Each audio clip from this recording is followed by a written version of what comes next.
नमस्कार दोस्तों। ज्योतिष का सफर में नरेश गांधी का सादर प्रणाम।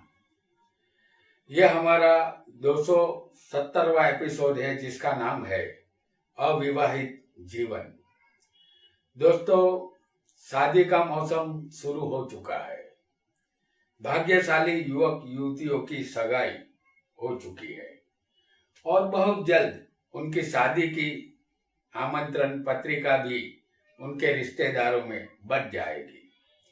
न जाने कितने जोड़ों की शादियां हो जाएगी। उनका एक नया संसार शुरू हो जाएगा। लेकिन कुछ युवक युवतियों की शादी इस साल नहीं होगी। उनके लिए शादी का इंतजार इसी साल से शुरू हो जाएगा। धीरे धीरे ये इंतजार लंबा होता चला जाएगा। 1 साल, 2 साल, 5 साल, लेकिन उन युवक युवतियां अविवाहित रहते हैं। उनका धीरज का पैमाना छलकने लगता है। उनके माता पिता उनकी शादी की चिंता करने लगते हैं। ज्योतिष के कार्यालय और मैरिज ब्यूरो के चक्कर शुरू हो जाते हैं। 2-3 साल और गुजर जाते हैं। उन अविवाहित युवक युवतियों के शादी के हसीन सपने कांच के सपने की तरह टूट कर बिखर जाते हैं। उन युवक युवतियों के पास सब कुछ होता है। अच्छी नौकरी, अच्छी पढ़ाई, अच्छा खानदान, खाता पीता घर होता है। फिर भी उनकी शादी नहीं हो पाती। ऐसा क्यों? आज इसी सवाल का जवाब हम कुंडली के माध्यम से जानेंगे। आइए जानते हैं कि ऐसे कौन से योग है जो नव युवक और नव युवती को अविवाहित रखते हैं। हम यहाँ जो भी योग बताएंगे वह जातक जातिका को अविवाहित रखते हैं। अगर भूले से शादी हो भी जाए तो शादी का सुख नहीं मिलता, तलाक हो जाता है, ऐसा समझना है। तो सबसे पहले हम वृषभ लग्न की कुंडली आपके सामने लाएंगे। ये एक उदाहरण कुंडली है। ये योग किसी भी कुंडली पर लागू होगा। 7वें चंद्र हो, जैसे हम यहाँ पर आपको दिखा रहे हैं, तो यहाँ राशि जो आएगी वृश्चिक राशि आएगी और 7वें चंद्र होगा और सप्तमेश मंगल है जो 12वें होगा। तो 12वें जो राशि होगी वो मेष होगी और मंगल सप्तमेश होकर 12वें होगा और शुक्र कहीं भी नीच का या कमजोर हो। जैसे हम आपको बता रहे हैं कि शुक्र कहीं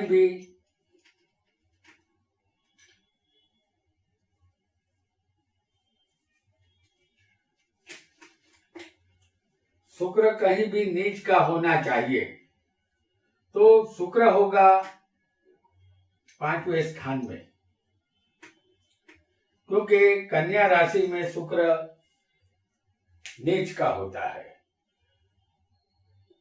तो चंद्र यहाँ पर नीच का है जो 7वें बैठा है और 7वें का मालिक मंगल है जो मेष में स्वग्रही है। और शुक्र कहीं भी नीच का बैठा हो तो जातक को पत्नी का सुख नहीं मिलता। ऐसा यहाँ योग बनता है। आइए एक और योग को भी जानते हैं। लग्न कोई भी हो, शुक्र चंद्र 7वें हो, जैसे हम आपको यहाँ दिखा रहे हैं, लग्न कोई भी हो, शुक्र और चंद्र ये 7वें होने चाहिए। और शनि और मंगल कहीं से भी उसे देखते हो, जैसे शनि 10वें होगा तो शनि की 10वीं दृष्टि इस शुक्र चंद्र पर आएगी और मंगल भी इसे देखना चाहिए। तो मंगल की दृष्टि चौथी होगी और मंगल चौथे बैठकर और शनि 10वें बैठकर 10वीं दृष्टि से इन दोनों को देखता हो, तो ऐसा योग जातक जातिका को अविवाहित रखता है। यहाँ इनकी शादी नहीं हो पाती। आइए एक और योग को भी जानेंगे। कोई भी लग्न यहाँ हो सकता है। 7वें मंगल हो, जैसे हम यहाँ दिखा रहे हैं आपको।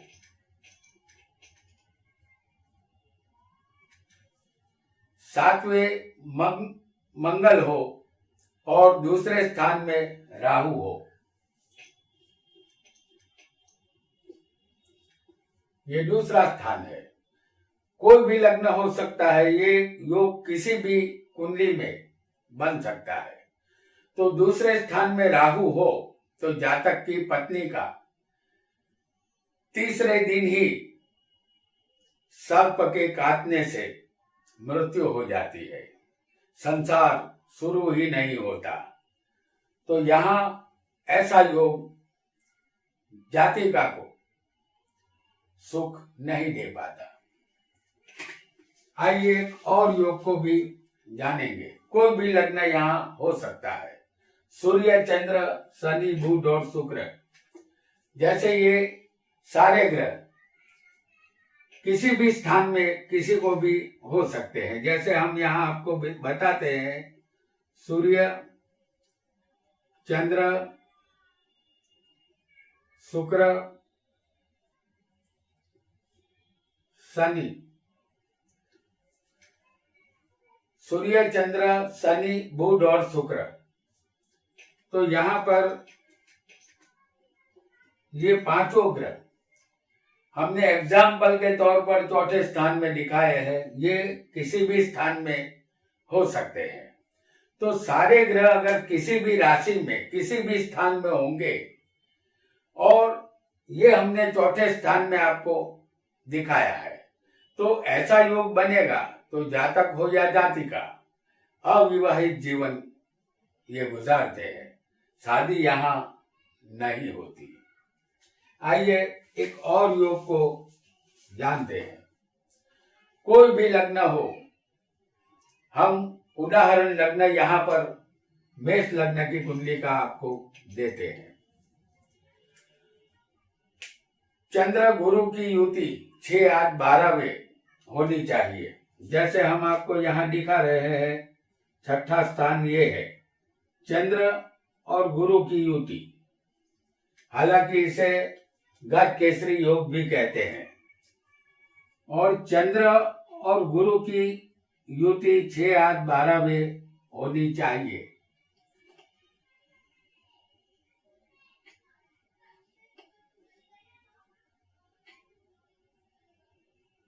तो यहाँ आएगी 12वें मीन राशि, यहाँ कन्या आएगी और यहाँ वृश्चिक आएगी। तो चंद्र गुरु की युति 6, 8, 12वें हो और दो में से एक ग्रह नीच का होना चाहिए। तो यहाँ चंद्र वृश्चिक में नीच का बनेगा, क्योंकि गुरु सिर्फ मकर राशि में नीच का बनता है। लेकिन हमने यहाँ कन्या राशि, वृश्चिक राशि और मीन राशि में ये योग 6, 8, 12वें में पड़ती है ये राशियां। तो चंद्र यहाँ पर नीच का वृश्चिक में होता है। तो इस कुंडली में चंद्र 8वें वृश्चिक राशि में नीच का है। अगर ऐसा योग जातक जातिका की कुंडली में होगा तो यह योग अविवाहित रखता है। शादी यहाँ नहीं होगी, ऐसा मानना चाहिए। आइए आगे बढ़ेंगे, एक नए योग को भी जानेंगे। ये एक मेष लग्न की कुंडली है। लग्न में सूर्य उच्च का होना चाहिए। सूर्य लग्न में है और ये मेष राशि में उच्च का है। चौथे कर्क में मंगल होना चाहिए। मंगल कर्क में नीच का होता है। और सातवें तुला में उच्च का शनि होना चाहिए। तो ऐसा योग जातक जातिका के जीवन में जहर घोल देता है। शादी हो भी जाए तो सुख यहाँ जातक जातिका को नहीं मिलता। आइए एक और योग को भी जानेंगे और समझेंगे। कोई भी लग्न हो, सातवें शुक्र शनि और राहु मंगल की युति होनी चाहिए।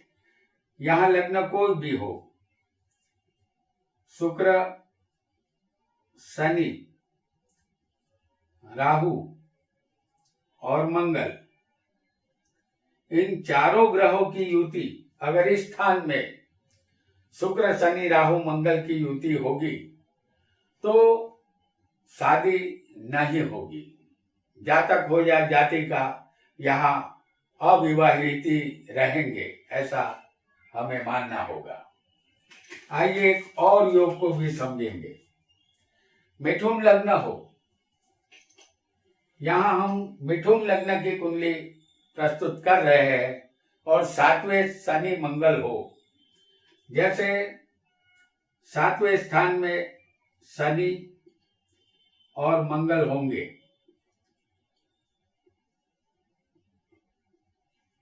तो यहाँ धनु राशि आएगी।